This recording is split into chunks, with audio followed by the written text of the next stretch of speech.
Okay, Al.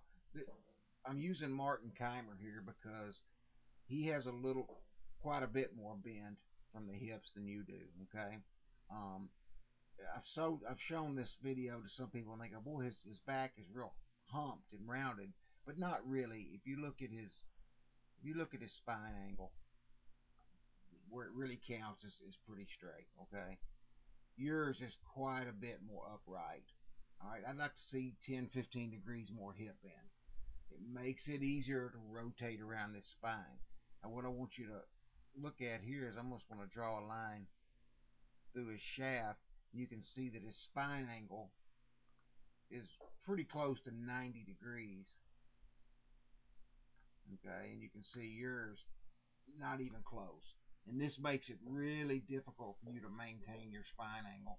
In fact, you've essentially already set up in a position where all you can really do is just take that club around, and you're going to see how flat your club gets.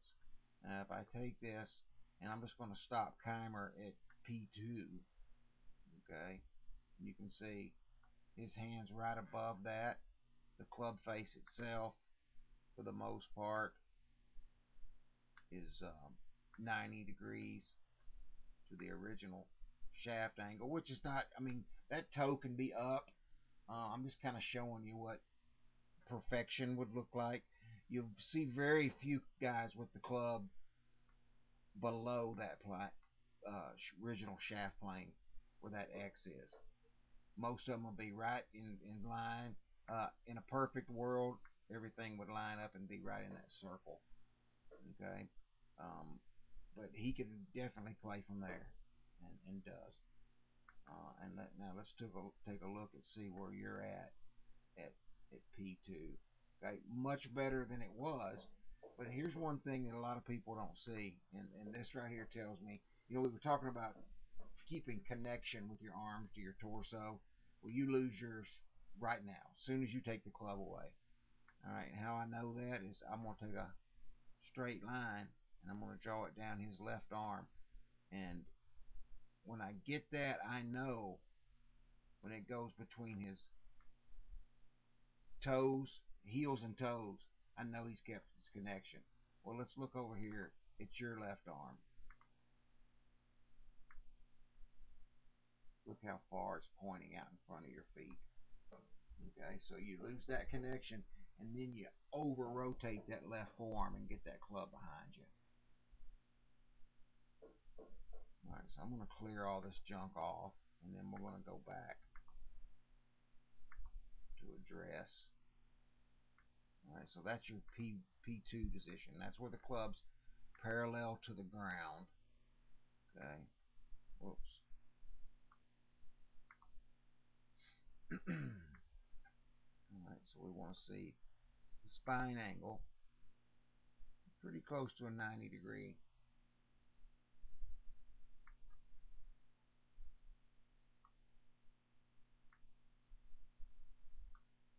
Alright.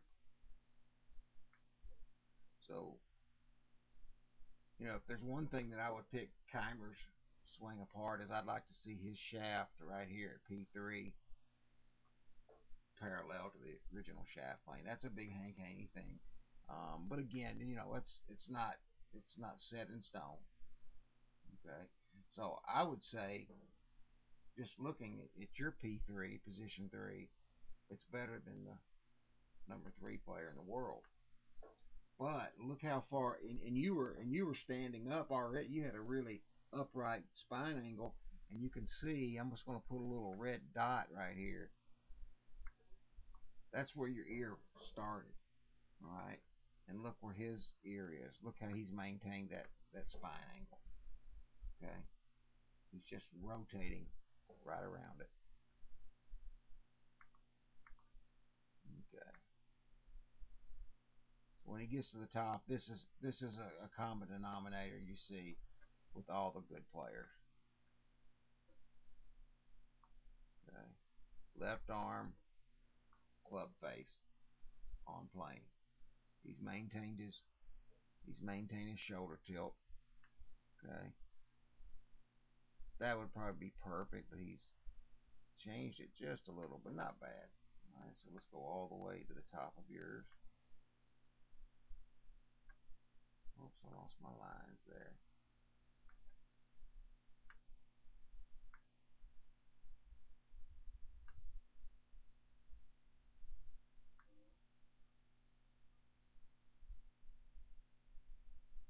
See that head moving around? That spine's just, it's up and down. You gotta tighten that up. Okay. You see how you do a little Zorro thing with the club here?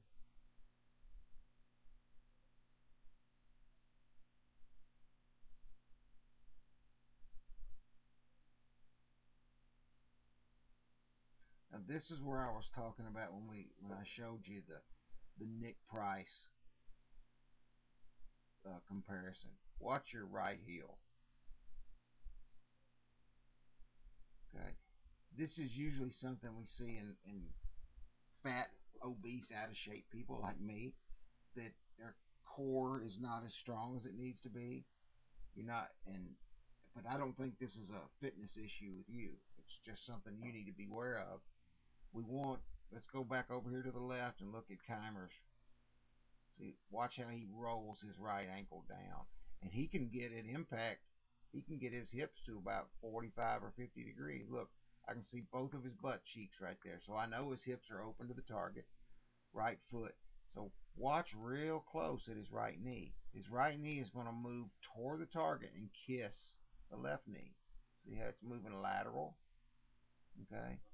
He moves lateral, and then that right elbow works right down on the hip. Well, what drill did we do the other day? We essentially started in this position right here. We put a ball right between his arm. That's where we started, and we were trying to get to that position. Now, everything's moving so fast, you're not going to be able to maintain that, but that's the feel you want.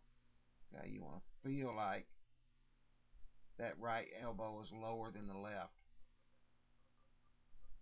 Okay, boom. And that right elbow gets down on the hip, and everything just kind of turns through at the same time. There's going to be a little bit of a hip stall where the hips slow down and almost stop. That's just a split second thing. Just for a split second. Now I'm going to go back over here to your side. Okay. So you can see your right ankle come off the ground. Well, that means that your right knee is kind of popped out toward right field. And what happens is your hips get in the area of where your hands should be at impact. So your hips just got in the way, and it's hard to plane that shaft or keep the shaft on plane. Now you do a pretty good job right here. Look at that. That's really good. Now we were working on holding that angle, but I'll guarantee you in one of your full swings, we won't be able to see that club head right now. It's flashed in front of your body. Okay, I'm gonna clean up all this stuff. Now look at the difference in spine angles here. See how he's maintained his.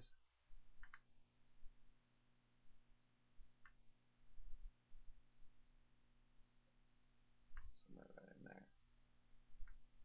Boom. Look at that. That's where he started. This is where he is at P8. Still got that good angle right there. Okay. Look at that. His ankle's still on the ground. Now, some people physically can't do that. And I'm one of them. You can do it. You're in good shape. You don't have an excuse. See, look how upright you are right here. And I mean, you put yourself behind the 8 ball to begin with. Look at your right foot compared to his. Okay. This is stuff that takes time. These are big muscle issues. This takes a long time. But you're a smart guy, and you've played long enough to be able to at least understand this. If you can understand it and become, increase your awareness of what's going on. Now one other thing I want to point out, watch your right arm. Watch how it just kind of straightened out so early. So you've thrown away all your power right there. At this point, I'm going to wind it back over here, and let's look at Kaymer's elbow right before he makes impact.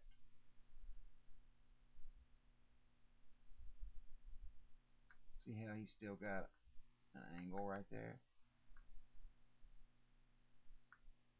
Yours is pretty much straight. It wouldn't be so bad if you were still had your tilt, and we talked about that.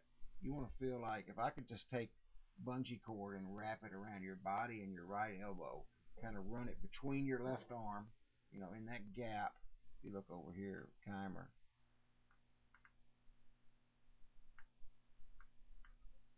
see this gap right here. Okay, if I took a bungee cord, wrapped it around your body, and at the other side, that elbow would never be able to come off your side until just after impact.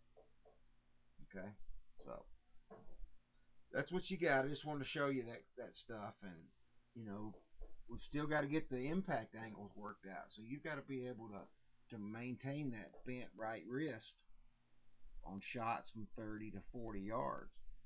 Then we can start to work on the pivot, and that's going to be your footwork. And then we can address the plane, path and plane. All right, buddy, enjoyed it. Hang in there. If you have any questions, give me a call. And let me know when you get this. Just reply that, hey, I did get it. Check your spam box.